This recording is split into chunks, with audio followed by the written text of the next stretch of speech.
Hi hello నమస్తే welcome back to our channel. నేను MC.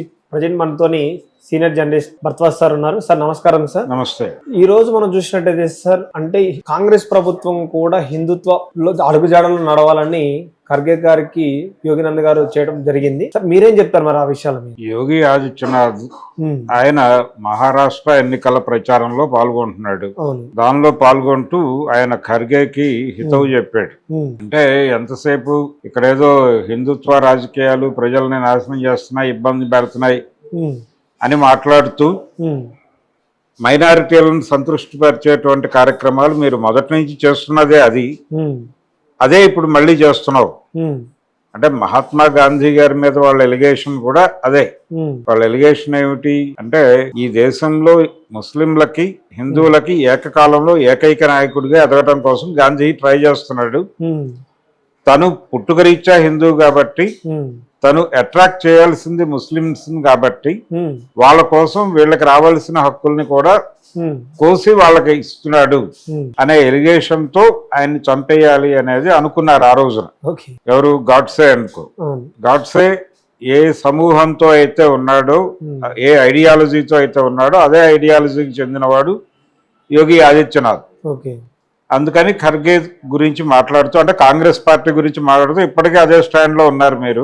మీరేదో ఇక్కడ ఉన్నటువంటి హిందుత్వ శక్తుల మీదో లేకపోతే భారతీయ జనతా పార్టీ మీదో మరొక ఆర్గనైజేషన్ మీదో ఆర్ఎస్ఎస్ మీదో దాడి చేయడం కాదు చేయవలసింది.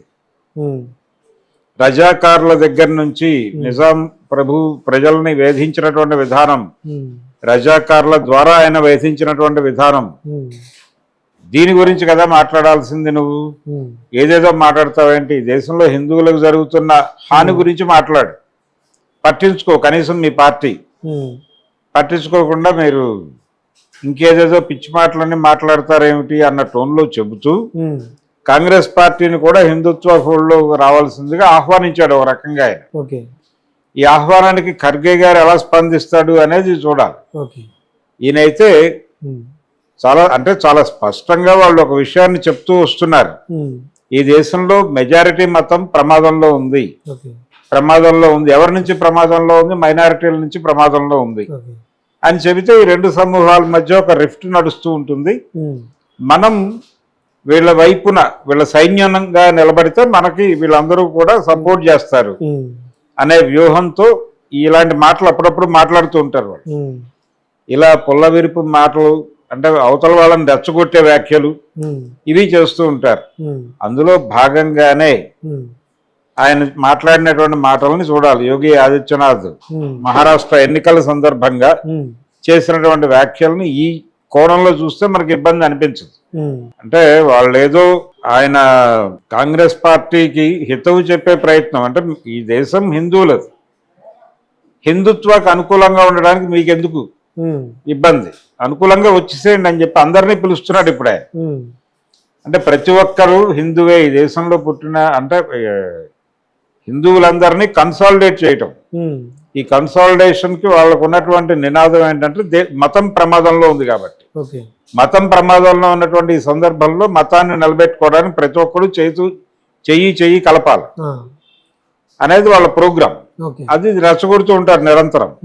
ఈ రెచ్చగొడుతూ ముస్లింల మీద దాడులు చేసేలాగా కనిపిస్తారు కానీ చేయకుండా వాళ్ళని కూడా లొంగ తీసుకునే ప్రయత్నం. ఇలా దేశం మొత్తాన్ని తన కంట్రోల్లో పెట్టుకోవడం కోసం హిందుత్వ శక్తులు రాజకీయ క్రీడ నడుపుతున్నాయి. ఈ రాజకీయ క్రీడ అందులో భాగమే మిగిలిన విషయాలన్నీ కూడా. ఇప్పుడు ఈ ఖర్గే గారికి యోగి ఆదిత్యనాథ్ గారు హితవు చెప్పి, నువ్వు మీ పార్టీ మొత్తం సాలిడ్ గా ముందు హిందుత్వ గురించి ఆలోచించండి, హిందూ మతం గురించి ఆలోచించండి, మిగిలిన విషయాల తర్వాత.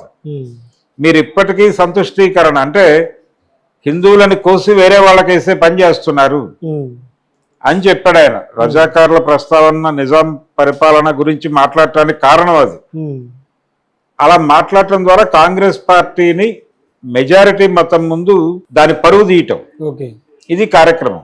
ఆ కార్యక్రమం విజయవంతంగా చేశాడు ఆయన మహారాష్ట్ర ఎన్నికల్లో. మీరు కాంగ్రెస్ కోటేస్తే మీకు ఉపయోగం ఉండదు, మీరు ఎట్టి పరిస్థితుల్లోనూ భారతీయ జనతా పార్టీ వైపు నిలబడండి, మీ మతాన్ని మేము ఉద్ధరిస్తాం అనేది చెప్పదలుచుకున్నాడు ఆయన. అదే చెప్పాడు. సార్ ఇంకొకటి ఏంటంటే హైదరాబాద్ కూడా హిందూ రజాకారులపై జరుగుతున్న పిలుపు గురించి ఖర్గే గారికి చెప్తున్నారు. మరి హైదరాబాద్ లో ఎందుకు చేయట్లేదు అన్న. అవును, అదే కదా. ఇప్పుడు నిజాం స్టేటే ఆ రోజున అక్కడ ఉంది, మహారాష్ట్రలో కొంత భాగం నిజాం స్టేట్ లో ఉంది. నిజాం స్టేట్ నుంచి విడగొట్టి అక్కడ కలిపారు. అందుకని నిజాం పోలిక రజాకారుల ప్రస్తావన వాళ్ళకి కనెక్ట్ అవుతుంది. ఆ కనెక్ట్ అవ్వడం కోసం ఆ మాట వాడాడు ఆయన. అంటే కాంగ్రెస్ పార్టీని హిందూ వ్యతిరేక పార్టీగా ప్రొజెక్ట్ చేయదలుచుకున్నాడు ఆయన.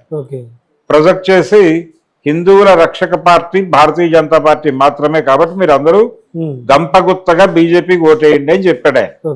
కాంగ్రెస్ పార్టీని పూర్తి స్థాయిలో పక్కకి గెంటేయండి అని చెప్తున్నాడు. ఖర్గేకి హితవు చెప్తున్నట్టుగా ఇంత డ్రామా నడిపాడు ఆయన. అయితే సార్ ఇప్పుడు తను చేసిన విమర్శనల మీద ఏమన్నా జనాలకి ఏమన్నా స్కోప్ పెరిగిద్దంటారా? బీజేపీ పార్టీ మీద ఏమన్నా? బీజేపీ పార్టీ ఇప్పుడు ఎక్కడైనా ఆయన కోరుకునేది అదే, భారతీయ జనతా పార్టీకి అనుకూలంగా ప్రజాభిప్రాయాన్ని మలచటం, పర్టికులర్ గా హిందువులని. హిందూ ఓటు బ్యాంక్ కన్సాలిడేషన్ వాళ్ళ ఉద్దేశం.